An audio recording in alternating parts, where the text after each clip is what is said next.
maskernya beli kapan? Udah berapa ya, 2 minggu yang lalu. Itu dengan rasanya Udah periksa?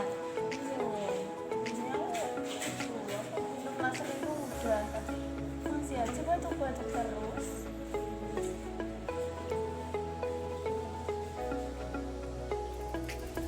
Husna, kamu kan lagi sakit, lagi batuk-batuk nih. Dipakai maskernya biar temannya tidak tertular sama batuk kamu. Kan kita tidak tahu sekarang keadaan lagi COVID kan.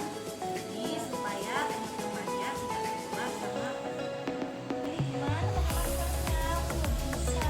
ini nih cara pakai masker. Nah, pertama kamu harus beli masker itu yang benar-benar sudah memenuhi standar. Ini sudah memenuhi standar. Kamu kan kita pakai karena kita pakai ini, kita pakai ini ya.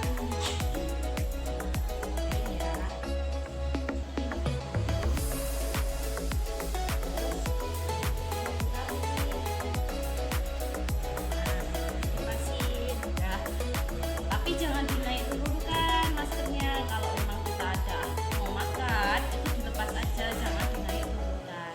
Oke, semoga lekas sembuh ya.